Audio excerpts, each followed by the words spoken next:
Jesus. Hello.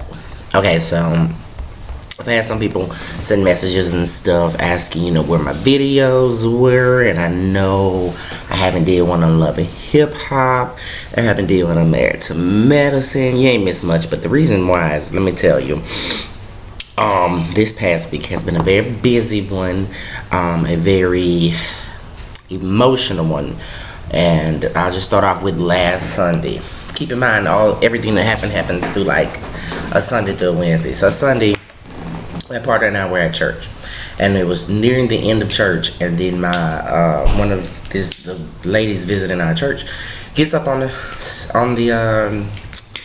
at the front of the church or whatever, and basically please just let everybody know that she's a lawyer. She works with foster homes, foster kids, to place kids who don't have a home into foster care system. And she brought up something that I'm embarrassed to say I've never actually thought about. I've thought about foster kids. Excuse me, I thought about foster kids before, but what she brought up is transgendered and gay foster kids, and it's weird that it never hit me, and I felt bad that I never thought about that. And so anyway, she's saying that if anybody would like to be interested, come up to her after church and give her our information. And so we go up to her, and we kind of just exchange information.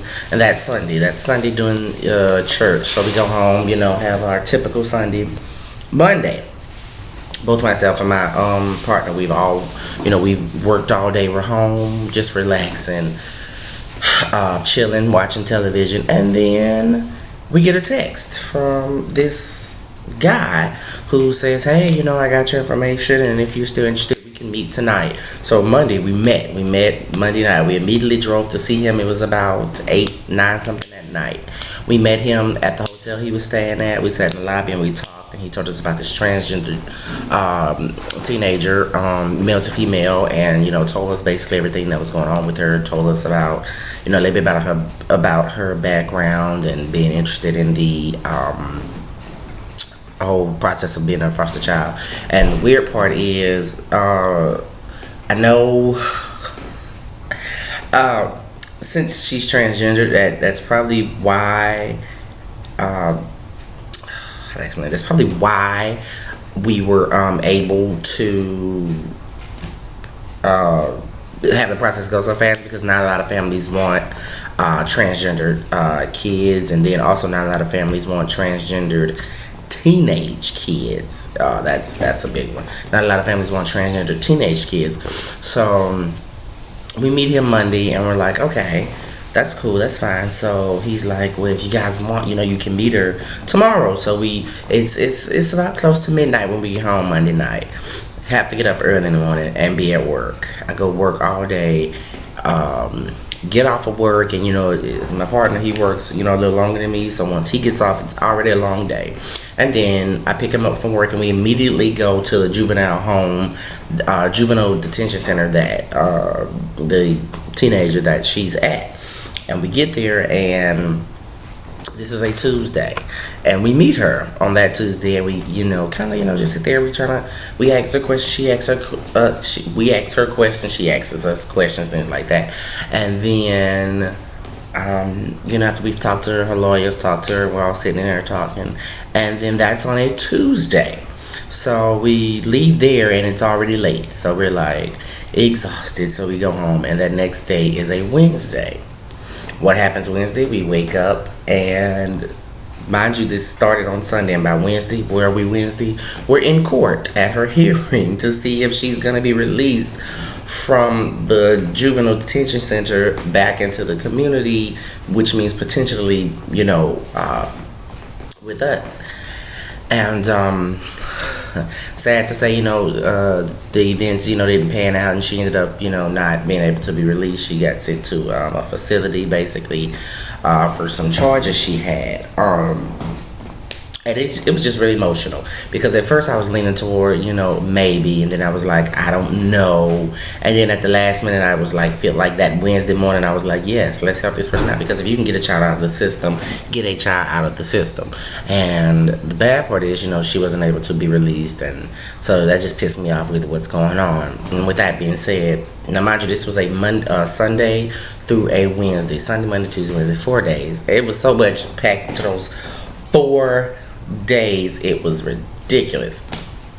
So that being said, now that I know that they're trans, I probably took a little break because emotionally, I know how I get attached emotionally. I wasn't even attached to her yet, and I was already feeling like, wow, this sucky for her. But what I want to say is, a lot of kids, and I'll tell you why I'm saying this, but right now a lot of kids go through a lot being in a foster system and having to deal with it. Add on top of that the fact that if you're gay or lesbian or transgender, that's even more on top of what you're already going through.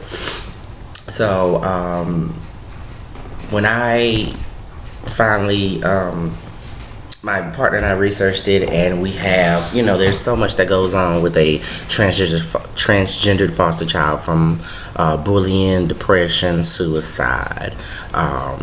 Sometimes, things happen where the child will end up homeless, on drugs, prostituting, that type of thing, because they really have no other outlet. This person ends up being very defensive and prone to fighting because that's all they know. It's like survival of the fittest. You kind of go into survival mode when you feel like nothing and no one is on your side. And so just being in the courtroom and kind of listening to seeing how my tax dollars work, I wasn't too pleased. My partner helped me see why the judge made the decision she made, but it's just kind of like, it was disrespectful because the girl is a transgender female, and over half the people in the court were referring to her as him and he, and calling her by her male name, and it just kind of just like, it's not a choice. She didn't choose to be transgender. She didn't choose to be born in the wrong body. So why are you calling this person he, him? It was just insulting. It was kind of insulting. It was a lack of respect, and it was kind of, they even asked one of the women who works at the facility on the stand, did they have classes and stuff to train people to deal with transgender inmates, and she's like, yeah, but they didn't take the class. And it's like, so no one's gonna, why is this not mandatory? Because this can't be just one transgender teenager in the entire world. Like, there's a lot of them out there. So why isn't this mandatory? You should take a class to deal with all human beings, and even more with anyone who's part of that community, because they have that extra pressure, especially transgender kids. With some gay kids, they can pass. You would never know if they're gay or straight. If they're like the non-flamboyant type, you would know. Same thing with lesbians. If they're already feminine, you wouldn't know unless they told you, or they, affectionately kissed or touched a female. You wouldn't know. But with a transgender person, it's harder because they don't want to pretend to be a guy or pretend to be a girl. They want to be their true self. So it's kind of harder to hide it, and so that makes it easier for them to be a target. And so that, just being in that courtroom and hearing the things that were being said and how it all went down, and the judge was getting on her for the fighting, but in most of these instances, her reason for fighting was to survive. People would intentionally mess with her, pick on her. There was these two guys who actually set her up and recorded it on their phone, set her up to fight her, to get her put out of the foster home she was in with them, because they were not comfortable with her sexuality. They got up on the stand and they testified about it. So it's kind of like, you have these people who admitting to setting her up, yet she's still getting punished and kicked out the foster home. Okay, well, they intentionally mess with her. If someone intentionally just keeps poking you, eventually you're gonna poke back. But it's bullshit. That's what I think sometimes. But I still think they could have done more. Instead of just sending her to like a, basically teenage jail, I feel like they could have gotten her some help. They could have gotten her some counseling. They could have gotten her some therapy, something. It's just, they kind of like they didn't care. Which I just, and not only did they not care that she's transgendered, I feel like maybe with other teens that they feel like they have no chance if they don't care with them either. I don't know. I just feel like they should try hard. I feel like they should try and say and do whatever they need to try to get these kids help, because not everybody who is in the foster system is just there because they don't care. Some people care. Some people just don't have parents. So it sucks. What? Are you doing a video? Uh-huh. Why you stop and start talking? I thought you was coming to talk to me. I thought you was coming to talk to me. But I'm almost at the end though. Well, I mean, it just interrupted your video now. These people fine, they know me. They know me by now. I go off script all the time.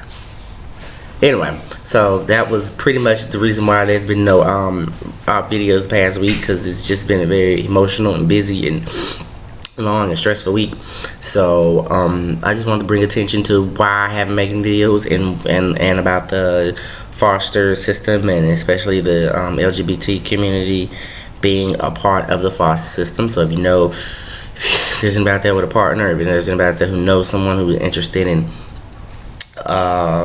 being a foster child, suggest a foster parent, suggest you look into it. And I suggest you look into it and be prepared. That's a big commitment. It's not like having your somebody babysit, then they just stand over for a few days and they leave. That's taking somebody's life. Taking responsibility for somebody's life and making sure they get the care and attention they need. Oftentimes these people have been through a lot, so they're defensive. It's not easy for them to open up. So I just encourage you, if you think about it, really think about it. Don't take it as a game. And it's not like you can be a foster parent and say, I don't like you, go away, I'll send you back. Don't do that. That's wrong. So just really look into it, open up your heart and see if that's something you really want to do. And hopefully starting next week or this week or whatever, I'll be back to my videos.